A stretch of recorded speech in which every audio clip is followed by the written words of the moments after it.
प्यारे बच्चों, आज हम आपकी भूगोल की पुस्तक का तीसरा अध्याय शुरू करने जा रहे हैं। बेटा जी, आज के आपके अध्याय का नाम क्या है?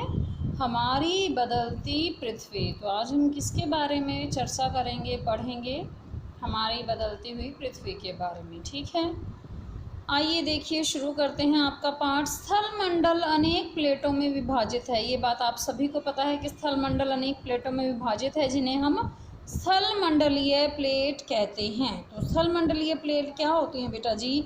कि भूपर्पटी में अनेक बड़ी और छोटी जो है कठोर परतें हैं, जो असमान आकार की हैं, जिन पर महाद्वीप और महासागर की सतहें टिकी हुई हैं। ठीक है बेटा, आगे देखिए।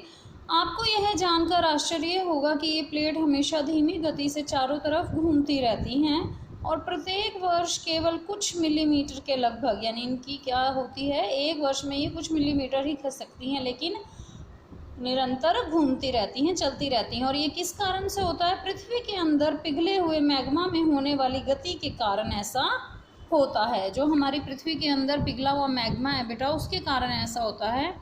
और पृथ्वी के पिघले हुए मैग्मा में जो है, पृथ्वी के अंदर जो पिघला हुआ मैग्मा है वो बेटा, वो किस रूप में घूमता है? वृत्तीय रूप में घूमता रहता है, इसलिए ये प्लेटें लगातार घूमती रहती हैं। ठीक है, प्लेट की इस गति के कारण पृथ्वी की सतह पर परिवर्तन होता है। जो प्लेटों में ये गति होती है, ये चलती रहती हैं, इसके कारण पृथ्वी की सतह पर, परत पर भी परिवर्तन होता है। पृथ्वी की गति को उन बलों के आधार पर विभाजित किया गया है जिनके कारण ये गतियाँ उत्पन्न होती हैं। जो बल पृथ्वी के आंतरिक भाग में घटित होते हैं, अंदर की तरफ घटित होते हैं, उत्पन्न होते हैं, उन्हें हम अंतर्जनित बल यानी एंडोजेनिक फोर्स कहते हैं। और जो बल पृथ्वी की सतह पर उत्पन्न होते हैं, बाहरी तरफ उत्पन्न होते हैं, उन्हें हम बहिर्जनक बल एक्सोजेनिक फोर्सेस कहते हैं। ठीक है बेटा, अंतर्जनित बल कभी आकस्मिक गति उत्पन्न करते हैं तो कभी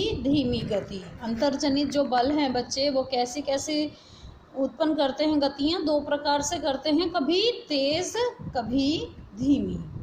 भूकंप एवं ज्वालामुखी जैसी आकस्मिक यानी कि अचानक आने वाली जो गति है, उसके कारण ही पृथ्वी की सतह पर यह हानि होती है।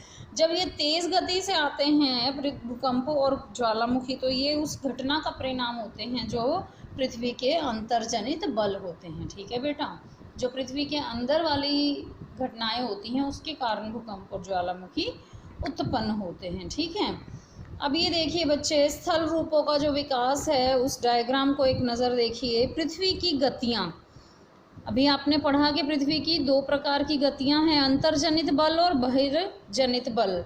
जो पृथ्वी के अंदर पिघले हुए मैग्मा में घटित होती है वो अंतर्जनित है, और जो बाहर सतह पर होती है वो बहिर्जनित है। ठीक है, आगे अंतर्जनित बल भी दो प्रकार का है, आकस्मिक बल, पटल विरूपण बल।